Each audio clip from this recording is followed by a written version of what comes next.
The term karma in Sanskrit or kamma in Pali refers to a volitional or intentional action, an action which is performed with conscious motive or volition. It is a force which is generated through our thoughts, speech and body actions. It may be wholesome or unwholesome, good or bad, depending on the factors which condition our minds at the time of performing the action.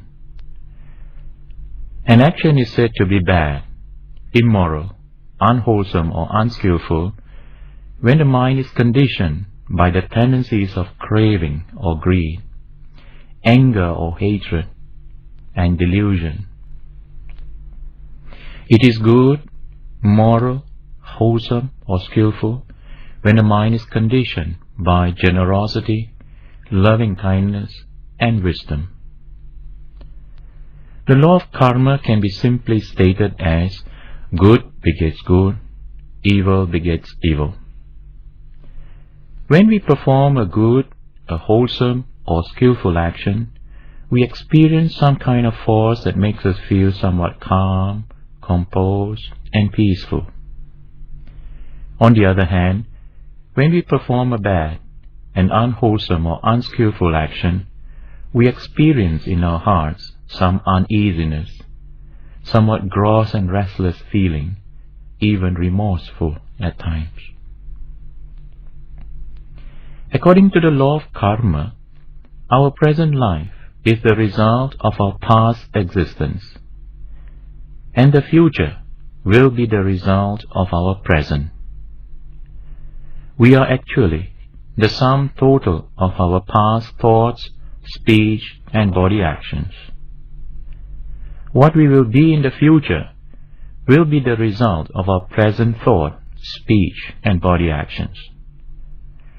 Our present lives are conditioned by the past actions, and our future will be conditioned by the present actions. In other words, our karmic forces are constantly molding us.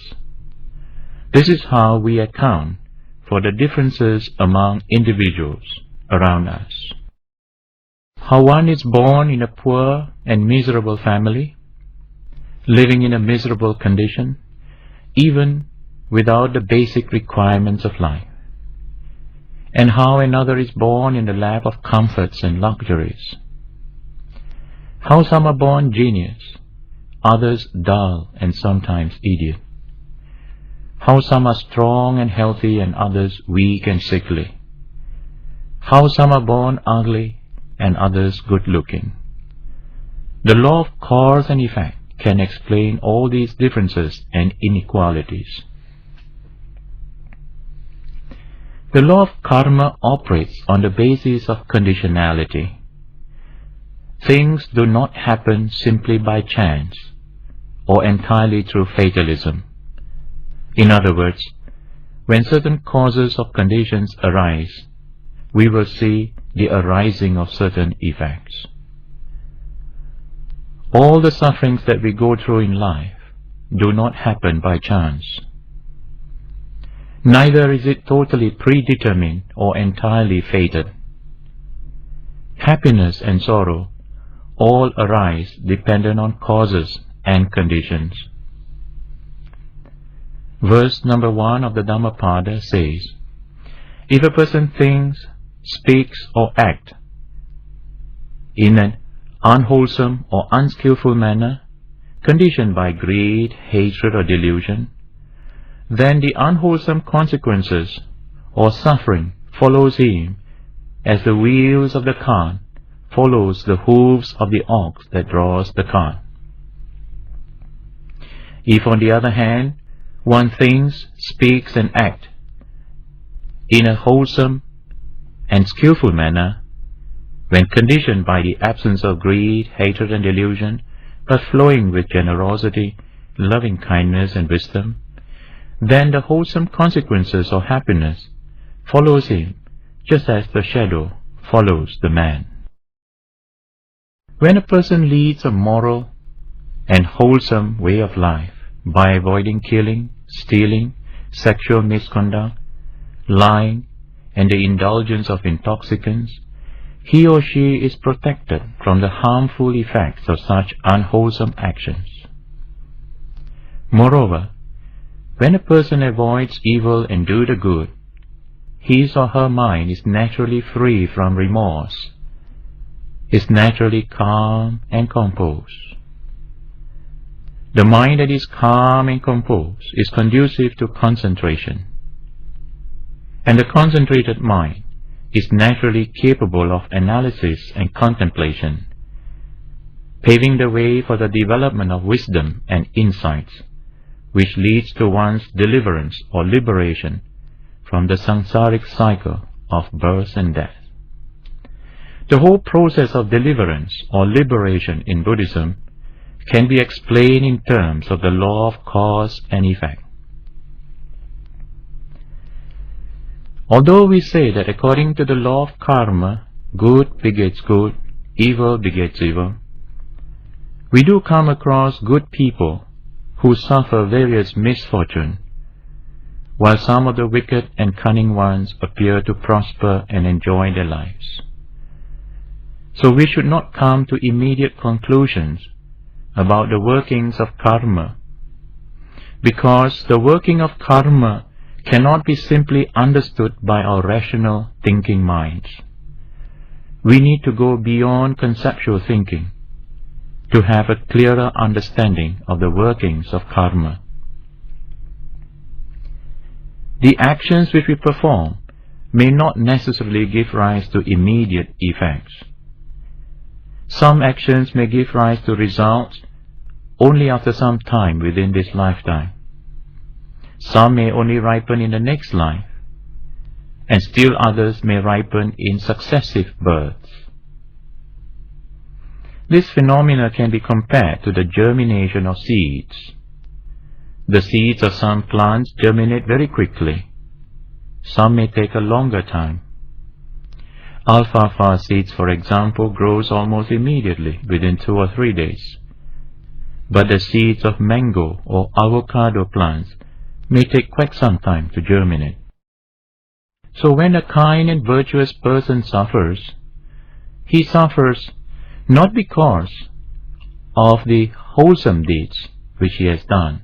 He suffers because of certain evil or unwholesome actions which he has done in the past, either in the immediate past or in the remote past, that is, in his previous lives. Although he might have forgotten about the actions which he had committed, the actions have not yet forgotten him. This is how we explain why some good people may encounter various misfortunes and sufferings, and on the other hand, how a wicked and cunning person may be enjoying his life. The wicked and cunning person enjoys his life not as a result of the wicked actions, but because of some good or wholesome action which he has done before. When the unwholesome karma ripens, he will certainly reap the unwholesome consequences. According to the Dhammapada, verses 119 and 120, even an evildoer sees good as long as evil ripens not. But when it ripens, then he sees the evil results. In a similar manner, even a good doer sees evil as long as good ripens not. But when it bears fruit, then the good one sees good results. We can gain some further understanding of karma by studying its various classifications. According to the type of results that it produces, or the role or function that it plays in influencing our lives, we can consider 4 classifications. First, there is what we call regenerative or janaka karma, that karma which conditions future birth. Then there is a supportive or upattambaka karma, which assists or maintains the results of already existing karmas. Then the third is the counteractive or upapilaka karma, which suppresses or modifies the results of the reproductive karma. Then there is the destructive or upaghataka karma, which destroys the force of existing karma and substitutes its own resultants. In the commentary to the Majjhima Nikaya of the Sutta Pitaka, generative or janaka karma is compared with a farmer sowing seeds, and the supportive or upattambaka karma is compared with the irrigation, fertilizing and maintenance activities. The counteracting or upapelaka karma is compared with a drought that causes a poor harvest, and the destructive or upaghataka karma is compared to the fire that destroys the whole harvest. Another illustration can be like this. The rebirth of Devadatta into a royal family was due to his good generative karma. His becoming a monk and attaining to high spiritual powers was a good supportive karma. But his intention of killing the Buddha was a counteractive karma. And his causing a split in the order of Sangha, a schism, was a destructive karma, and because of which he was reborn in a suffering state. Another classification of karma is according to the time at which results are produced. There is the karma that ripens within this very lifetime. There is karma that ripens in the next life. And there is also karma that will ripen in successive lives. These three types of karma are bound to produce results, just as a seed that will germinate and grow. However, for a seed to germinate, certain factors or conditions are necessary, such as light, heat, water, soil conditions, and so on.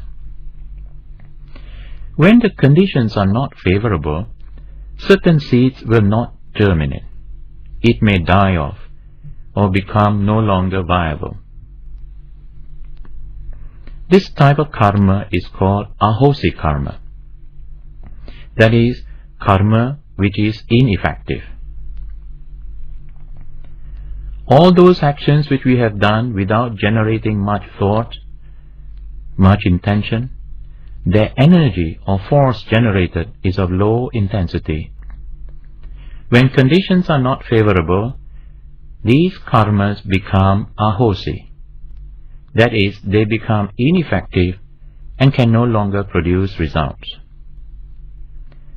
If you can understand this phenomena, you will realize that we all have the ability to clear off many of such karmas in this category by avoiding bad company and by practicing mindfulness and sense restraint.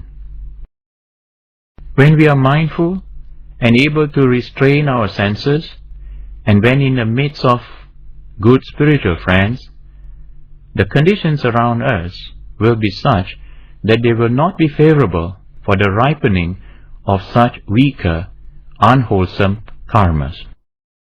They will be rendered ineffective.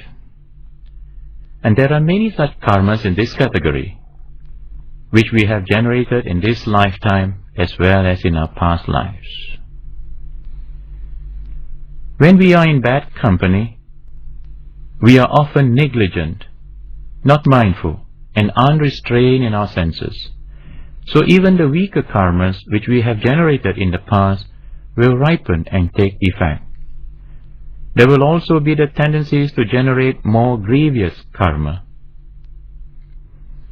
There is another classification according to the priority of results, that is, which karma will ripen first. There is the series of weighty or garuka karma, which produces its resultant in this present life, or if not in the next life. From the negative aspect, there are 5 specific actions which belong to this category.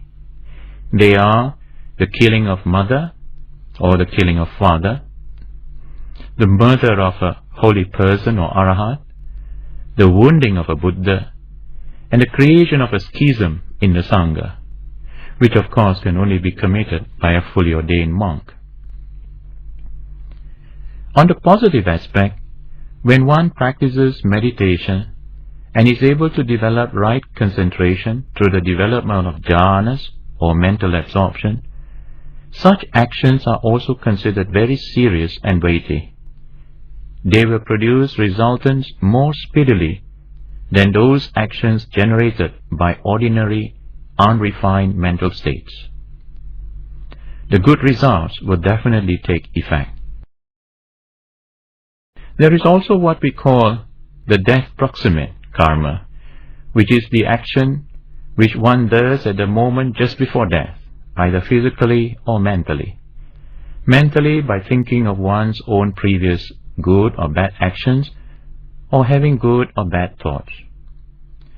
In the absence of any weighty karma, this death proximate karma will determine the condition of the next birth. Then there is a habitual karma, which is the action which one does again and again. This karma, in the absence of death proximate karma, produces and determines the next birth. And there is also the reserved or the residual karma. This is the last in the priority of results. It is the unexpended, the residual karma of an individual, and it conditions the next life if there is no habitual karma to operate. There is also the classification of karma according to the place in which the results are produced, namely, immoral karma, which produces effect in suffering states or in the planes of miseries. Moral karma, which produces its effect in sensual realms, such as the realms of Manusa Loka or the human realm, or the Deva Loka or celestial realms of existence. There is also the moral karma, which produces its effect in the realms of form or Rupa Loka, and the moral karma, which produces its effect in the realms of the formless or Arupa Loka. An important point to understand is that as long as one keeps generating karma, rebirth will take place. It is only when one goes beyond karma that one is able to transcend the samsaric cycle of birth and death. How do we go beyond karma, beyond good and bad karma? Remember what the Buddha taught. Sabba pāpassa akaranam kusalasa upasampada sacitta pariyo lapanam etang buddhana sasanam. That is, to avoid from all evil, to do the good, and to purify one's own mind. This is the teachings of all Buddhas. It is through the purification of one's mind that one is able to eventually transcend good and evil actions. And the way to do this is through the Noble Eightfold Path. Right understanding, right thoughts, right speech, right actions, right livelihood, right effort, right mindfulness, and right concentration. Traditionally, we would explain these 8 path factors in terms of Sila, Samadhi, Panya. Sila refers to right speech, right body actions, and right livelihood. Samadhi refers to right effort, right mindfulness, and right concentration. And Panya refers to right understanding and right thoughts. The function of these 8 path factors is to purify the mind from the tendencies of greed, hatred, and delusion. When we restrain our speech by avoiding lying, slander, harsh and frivolous talk, and our actions by avoiding killing, stealing, and sexual misconduct, and we resort to righteous means of livelihood, the tendencies of greed, hatred, delusion will not be able to manifest at the level of speech and body actions, thereby avoiding harming, transgressing oneself and others. However, the practice of Sila alone is not enough. Even if we were to remain totally silent and restrained in all our bodily actions, the tendencies of greed, hatred and delusion can still manifest at the mind or mental level. Hence the need to develop samadhi, right effort, right mindfulness and right concentration. This will effectively prevent the tendencies of greed, hatred, delusion from manifesting at the mental level. But still, this practice alone is not enough, because once we get out of our meditative and concentrated states of mind, once we lack the effort and mindfulness, the tendencies of greed, hatred, delusion can still arise. Hence the necessity for the next level of training, that is the development of panya, or wisdom, which comprise of right understanding and right thoughts. Only through right understanding and right thoughts that we will develop the necessary wisdom and insights to understand and realize the true nature of our existence and the reality of the world around us, to see the universal characteristics of anicca, dukkha, anatta, or impermanence, unsatisfactoriness and non-self. Seeing the emptiness of all component things, we will develop the maturity of mind and be able to let go of things. We will then stop generating tanha, or the craving for sensual desires, the craving for existence as well as for non-existence. Then we will stop generating karma. Whatever activities arise from the pure mind, through wisdom and compassion, they are merely pure actions, which are called kriyas. These are pure actions which transcends good and evil. Even when one has practiced up to this stage, one is still not free from the effects of past karma. One may have stopped generating new karmas, but one is still not free from the effects of previous karmas. Those who are free from greed, hatred and delusion, such as the arahants, they are also not free from the effects of karma which they have generated in the past. The difference being that those who are liberated from greed, hatred, delusion, they are able to face, to endure the ripening of past bad karma with a sense of equanimity. Even the all-enlightened Buddha is not free from sickness, old age and death, but he is free from all mental pains and sufferings. There may be pains and discomfort caused by the physical body, but the mind is free from all pains and sufferings. A liberated mind is one which is free from craving. It no longer clings to the body as I, my or mine, and there is no longer the feeling of I and mine. So the body may be subject to decay, but the mind is completely free from fear, free from pain. At this point, there is only suffering, no sufferer. There is only feeling, no feeler. When we reflect and consider the enormous amount of karma which we have generated from life to life, we will soon realize how important it is for us to wake up as soon as possible to liberate ourselves from the samsaric cycle of birth and death. This is the very message the Buddha gave just before he left this world and attained Mahaparinibbana. He said, Vaya Dhamma Sankara Apamadena Sampadeta. Impermanent, transient are all component things. Work out your deliverance with heedfulness or mindfulness.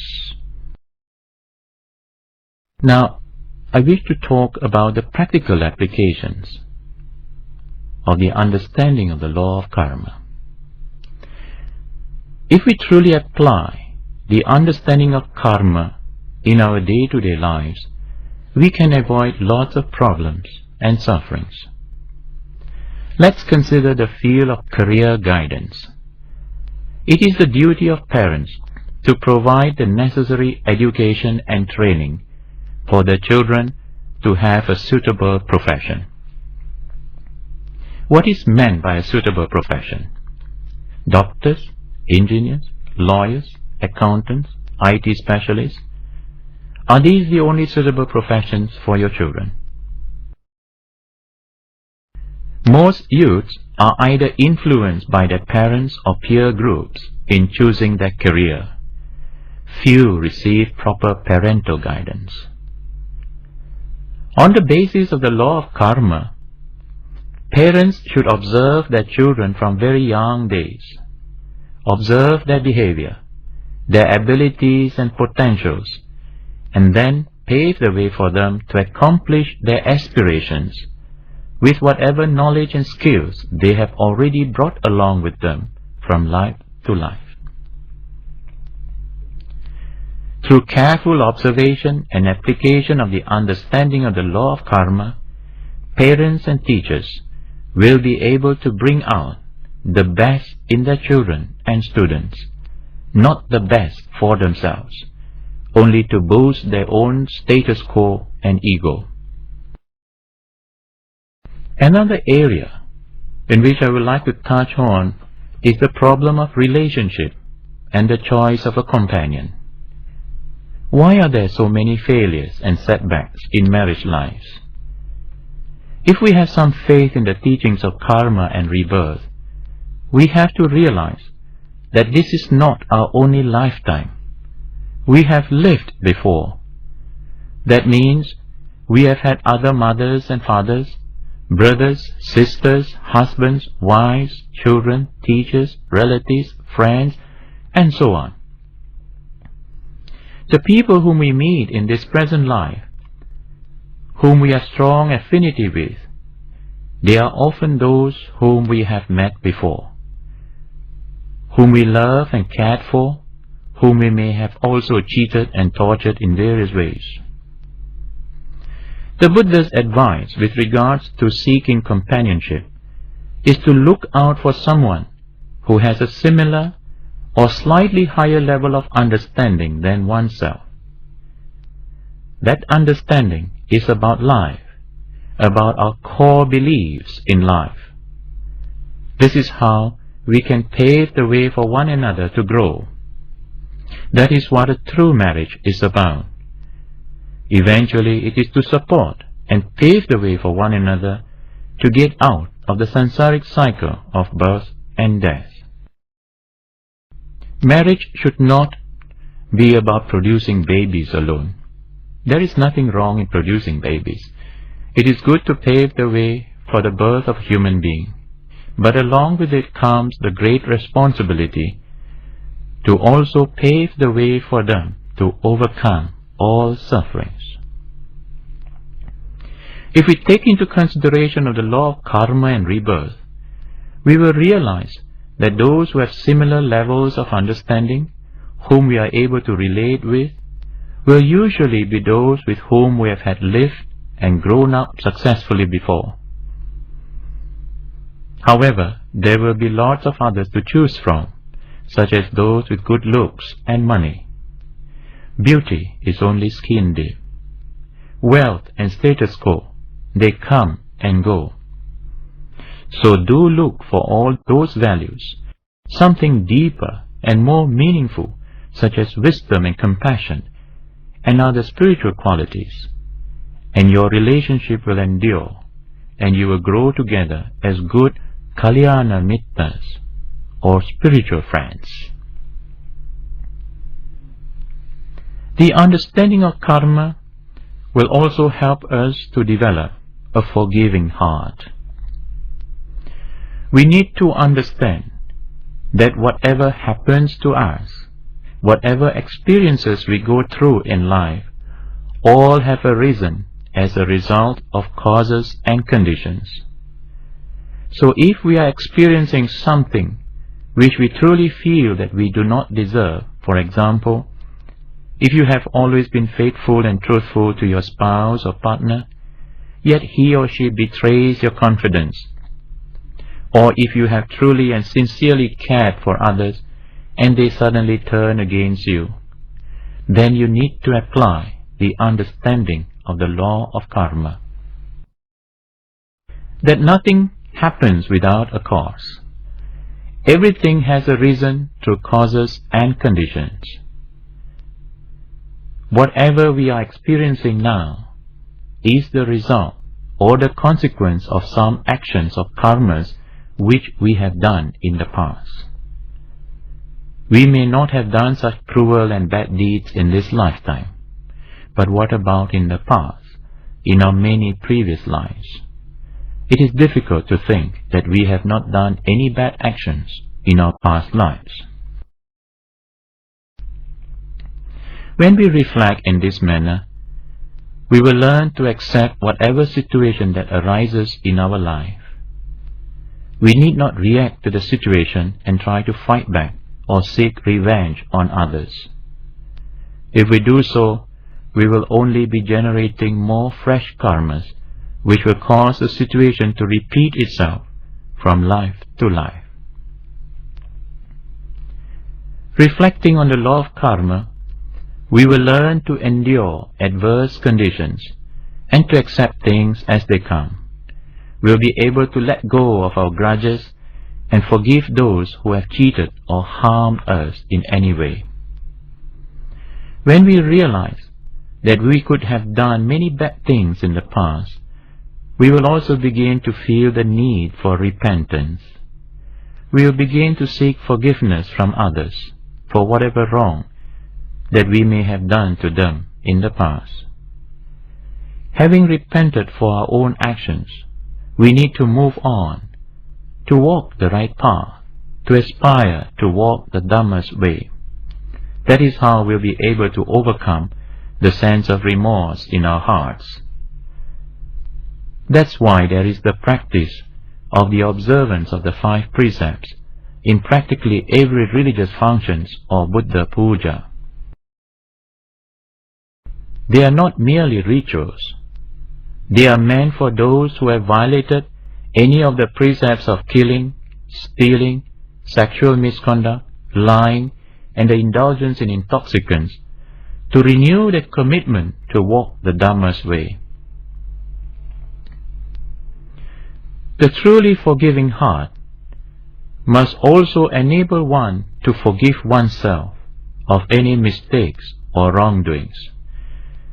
For this, we need to realize that we have done all the wrong and the bad actions due to ignorance.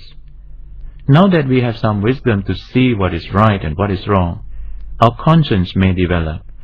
We may feel remorseful for the bad things that we have done to ourselves and or to others. We need to seek forgiveness sincerely from our hearts, then aspire to walk the right way, the Dhamma's path, and then forgive ourselves and move on with our lives by avoiding all evil, by doing the good, and by purifying our minds. By avoiding evil and doing good, we will be able to experience more happy, peaceful moments in our lives.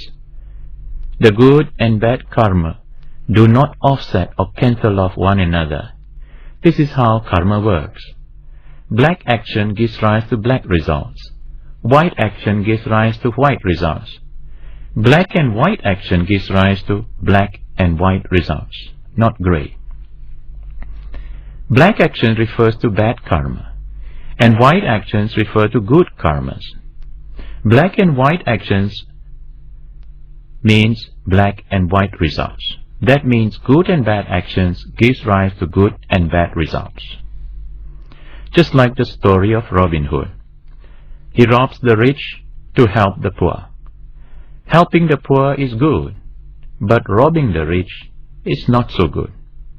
That's why Robin Hood has to meet with various threats and crises in his life.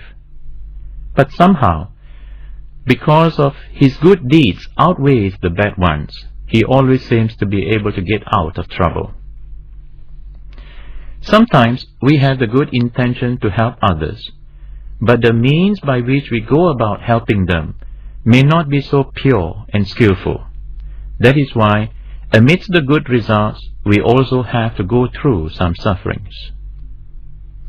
Because good karma gives rise to good results, bad karma gives rise to bad results. Good and bad karma gives rise to good and bad results. If we perform, say, 10 good actions for every 1 bad action, we will experience 10 happy moments and 1 unhappy moment. We can consider ourselves leading a fairly good way of life. But if we perform 10 good actions and 10 bad actions, when the results come, we may just be able to tolerate.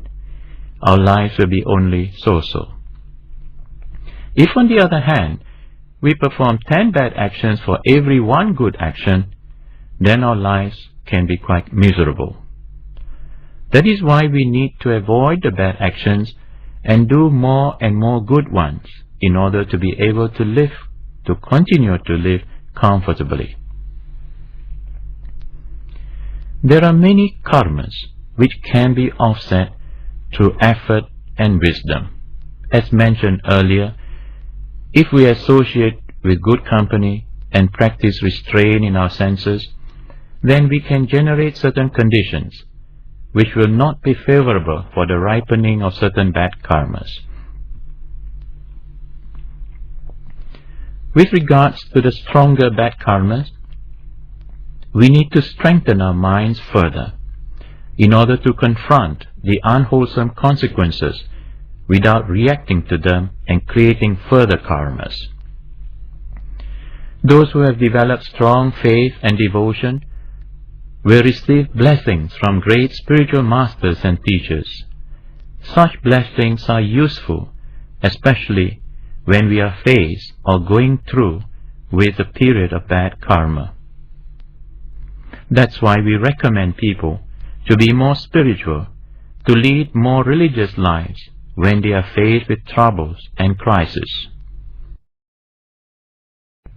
Troubles, problems, crises, when they come, they usually come one after the other. Just like the saying, when it rains, it pours. If we reflect on our lives, we will be able to see our good and bad times in life.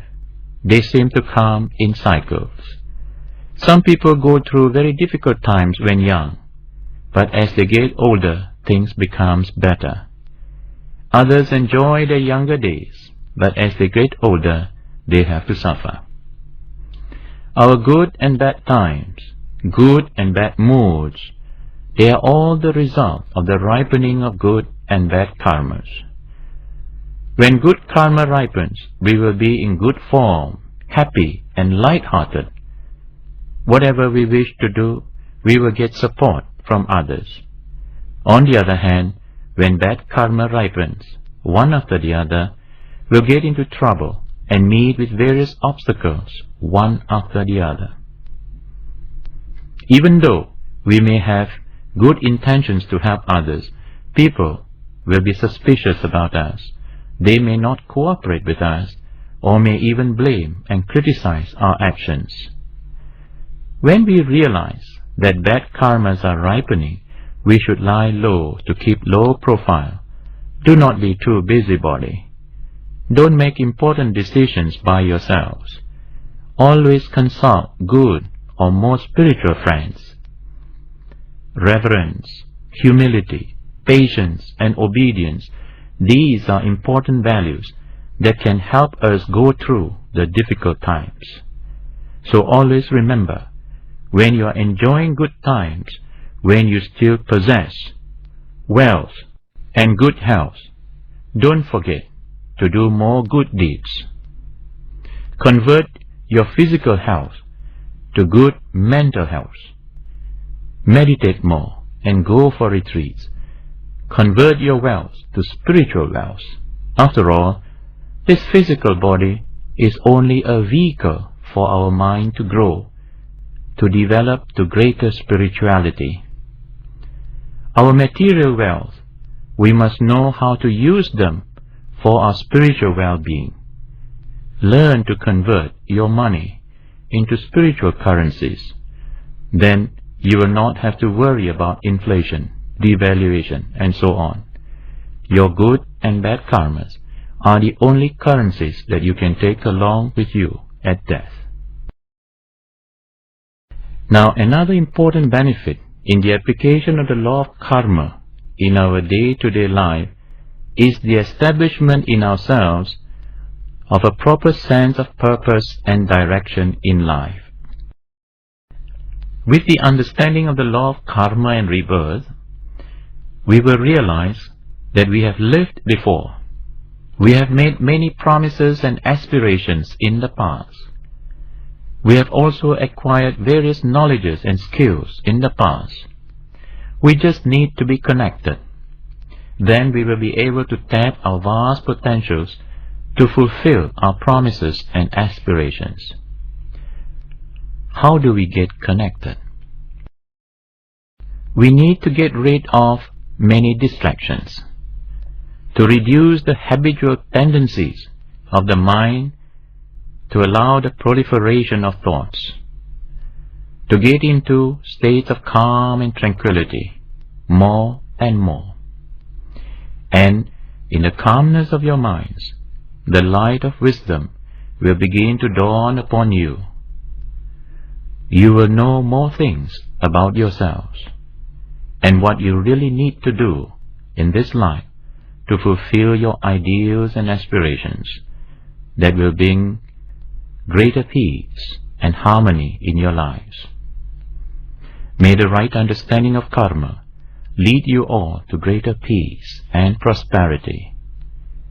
May you and all beings be well and happy always. May the blessings of the Triple Gem, the Buddha, Dhamma, and the Sangha be with you all always.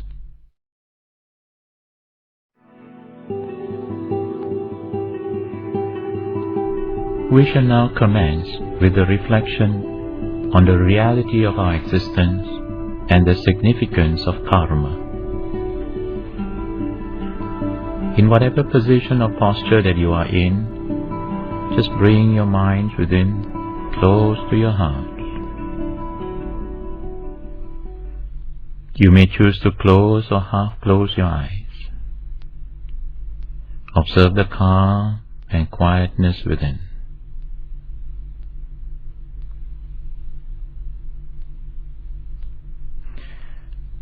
In the calmness of your minds, you will reflect.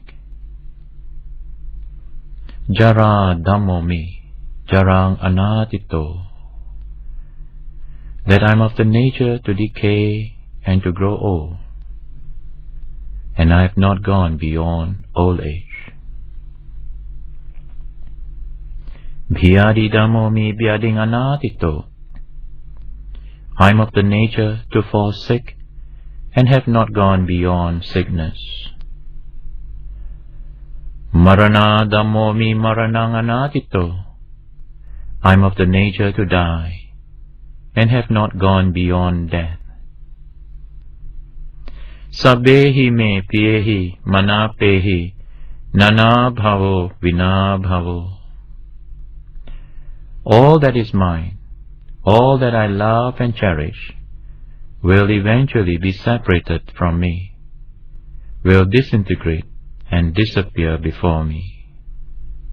Contemplate everything which we have accumulated in our lives, people whom we love, things that we like, all will be separated from us one day. They will disintegrate and disappear before us. Kamma sakumhi, kamma dayado, kamma yoni, Kamma Bandhu, Kamma Patisarano, Yang Kamang Karisami Kalyanang Va Papakang Va, Tasadayado Pavissami, Evang Amehi Abinhang Pachavikitapang.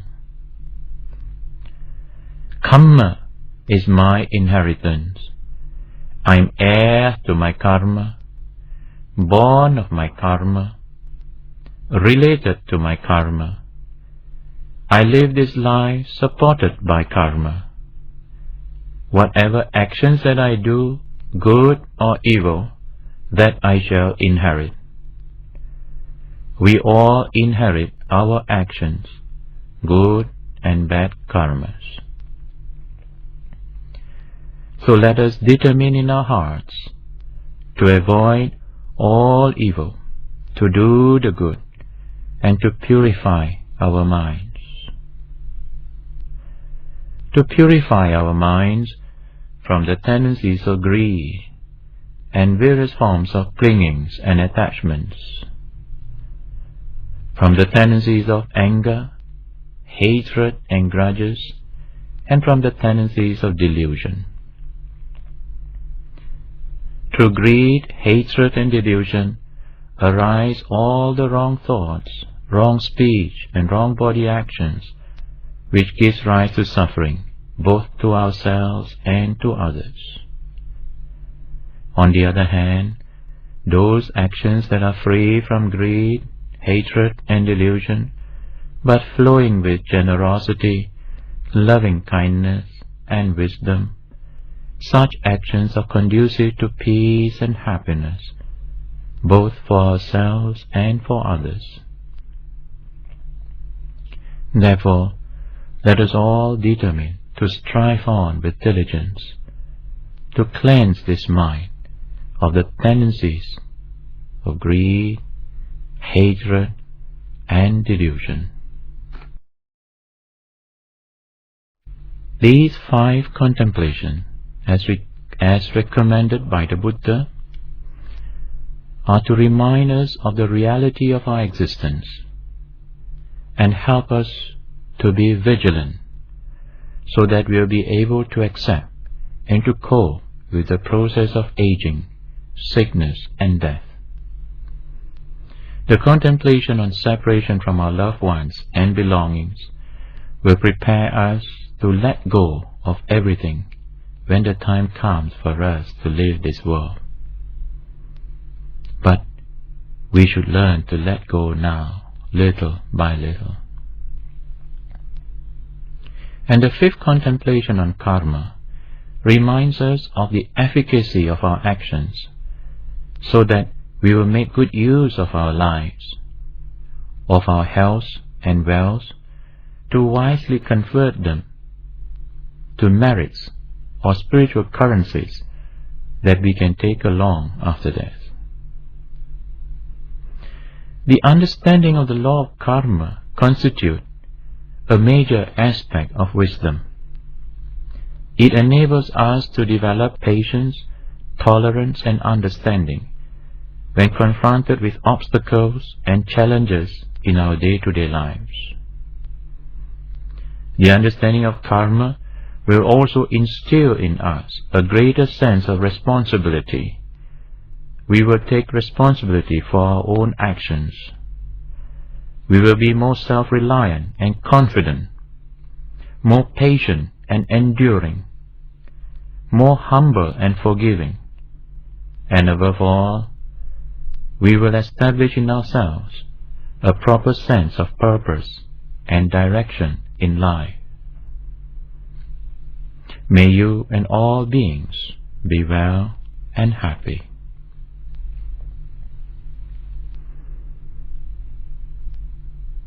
Bhavatu sabba mangalang rakkan sabba devata sabba buddhanubhavena sada sotti bhavantu te. Bhavatu sabba mangalang rakkan sabba devata sabba dhammanubhavena sada sotti bhavantu te. Bhavatu sabba mangalang rakkan sabba devata Sabba Sanghanubhavena Sada Sotti Bhavantu Te. May all good fortune come to you. May you be protected by all the devas, by the protective power and virtues of all Buddhas, the Dhamma and the Sangha. May you be safe and secure. May you be well and happy always. That may all beings be well, be happy. Good health and peace to all.